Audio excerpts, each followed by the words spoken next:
This week on the Engaging Marketeer, I'm probably going to get myself into some serious trouble. The reason being, I want to talk about companies that have shoddy operating procedures and the way they deal with customers and the way they deal with when things go wrong. Yes, something has happened recently and I'm in the midst of dealing with it. And I'm probably going to go to war in the way that I have historically done in the past. For those of you that don't know, I have several online platforms, let's call them websites, social media accounts, that were set up a while ago deliberately for something specific that happened that pissed me off. And they have been running ever since. So, for example, many years ago, back in 2007, I think it was, 2007, I ordered something on Amazon. I ordered a very simple Nerf blaster that was a Transformer Starscream Nerf blaster that turns into a plane and you fire Nerf darts with it. But I also ordered a Acer mini laptop. And I received the delivery from Amazon, both delivered by Yodel, and I didn't know which one had been delivered first, and it was lobbed over a 8-foot garden fence in the pouring rain in Manchester into a puddle behind the fence, and it was there for probably about 12 hours, 16 hours, before I even noticed it was there. Luckily, it was the Nerf blaster, not the laptop. But I put in a complaint about this, but you know how it goes, and it was a company called Yodel. And I discovered, actually it was Home Delivery Network, not Yodel, Home Delivery Network, that became Yodel. And I discovered that this is how they do things. They turn up, they throw parcels over the fence. This is their operating procedure. They've even put on Have I Got News For You, where they put a note through somebody's door saying that the parcel was on the roof. On the roof, because they tried to throw it through an open window on the second floor and it had gone on the roof. And there was a picture on Have I Got News For You. It was in the newspaper, parcel on roof. That's how shit they are. So I set up the platform Yodel Hell. You may have seen this, yodelhell.co.uk. I don't even remember what it is. Just Google Yodel Hell, you'll find it. And it's on a website where people will go in and they upload their stories, they upload their photographs and tell what shit job Yodel has done. And there's also a Twitter account, Yodel Hell, which retweets all of the complaints that Yodel get online. And this has just gone on for many years, and it's still doing it now. It's had Yodel delivery drivers on there saying what a dick I am. It's had Yodel delivery drivers on there giving behind-the-scenes stories of them just throwing things in and smashing parcels. It's nasty stuff. It's nasty stuff, all because of one delivery that went wrong. I'm not proud of it. Well, I am proud of it. Because that is what I do. I get pissed off with people and I do shit like this. That's just one example of this kind of stuff that I've done. I'm trying to think of another example that isn't going to get me into too much trouble. Let's go Carphone Warehouse. Carphone Warehouse, I absolutely hate them. They were the devil incarnate. Many years ago. Let's go back to like 2004. This is how long I hold a grudge. 2004. Some of you might not even have been born then. 2000. That's the point. Yeah, if you're 19, then you weren't born then. Oh my God, I hold a grudge a long time. 2004, I went into Carphone Warehouse and I bought 2 mobile phones. I don't know why I'm flicking the V's at the camera for those of you on video. 2 mobile phones, 2 handsets. We came away, had them for a few days and then decided that it wasn't what we wanted and went back for it. And they had big signs all over the store saying 16-day money back or 14-day money back guarantee on all items. And took them back to the shop and they told us, no, that doesn't apply to phones. I shit you not, that does not apply to phones. What the fuck else do they sell if it's not phones? I mean, they got accessories and shit, but apparently it doesn't apply to phones. There's nothing in the store that says it doesn't apply to phones, and they refused the refund. This went to head office before eventually they went, actually, yeah, the store manager's wrong. It does apply to phones, obviously. And we had to go back again and get the refund. I'd already written this on a blog. And that has had war with Carphone Warehouse employees over the years, including one employee that went online and pretended to be a customer posting a comment on the blog saying what great service Carphone Warehouse had done, but she'd used her Carphone Warehouse email address when she submitted the comment. I can see your fucking email address, you dumb bugger. So I outed her for doing that because she was masquerading as a customer when she's a Carphone Warehouse employee. This is the kind of shit that I do. Don't get me started on Direct Line Insurance. Don't get me started on Royal Sun Alliance. I have had so many battles with them. I've recorded phone calls with them. I've recorded videos with them.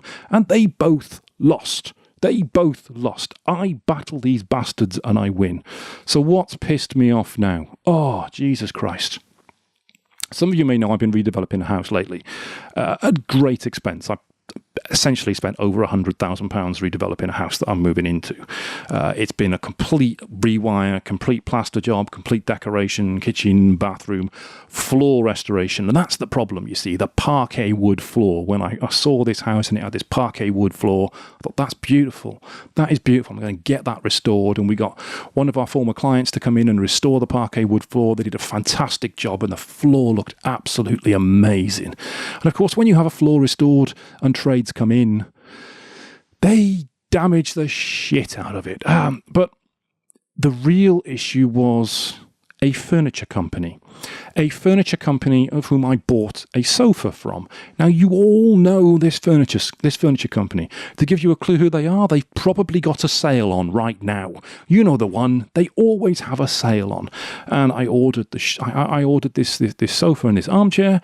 Everything was fine. The sales guy was fine. He sold me the care plan, which was cool because I really appreciated the way he sold the care plan because I saw game meets game. I like this. I love the way you did that. Very clever. I'm going to buy that from you. I knew it wasn't going to be delivered till after Christmas. I knew I'd be without a sofa for a long time.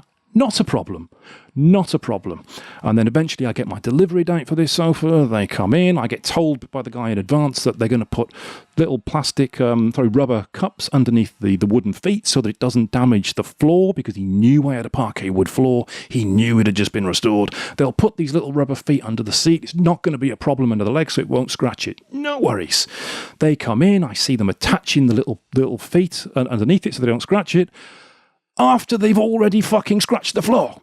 Now, this isn't just a small scratch, and for the purposes of the video for this podcast, we're going to put a picture of this scratch up on the screen so you can see it. If you want to see how big this bloody scratch is, come and have a look at the video. This is what I sent to DFS. Oh, no, I've named them. Oh, bugger.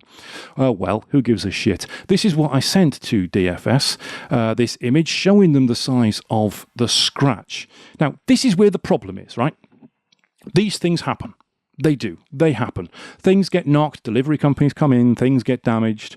We all accept that. It's how you deal with the problem that really matters. And that's the same in any business. Whenever something goes wrong, how you deal with the problem is what sets you aside from a good or a bad company. What makes people want to use you again or people never want to use you again. What people recommend you or people say, never touch this company with a barge pole. Makes people become loyal customers and brand advocates or makes them set up websites and Twitter accounts, destroying your brand for the next 25 years. Which is what I do. So, what did they do? Right, the guy noticed the scratch on the floor. I pointed it out to him. What's that? Oh, no.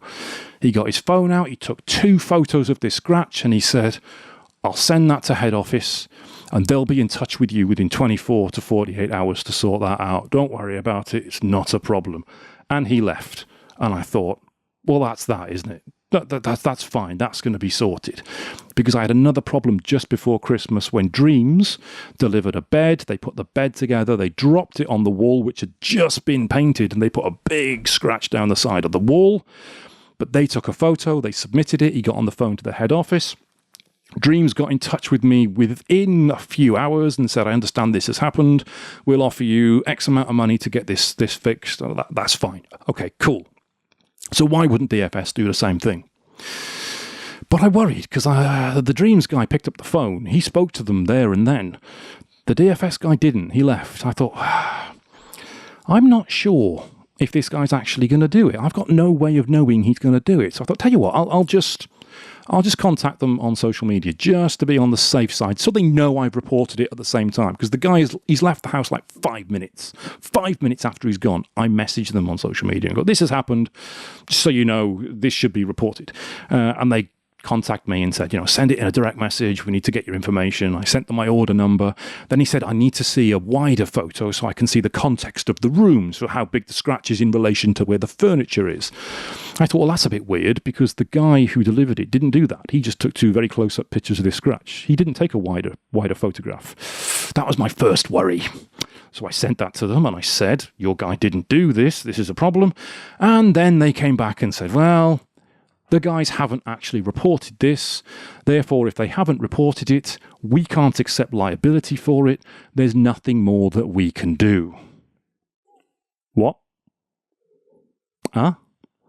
You have just put a massive scratch on my newly restored parquet wood floor, which was just under £1,400 to restore for the whole house. For the whole house, this area wouldn't cost that much to repair, you understand.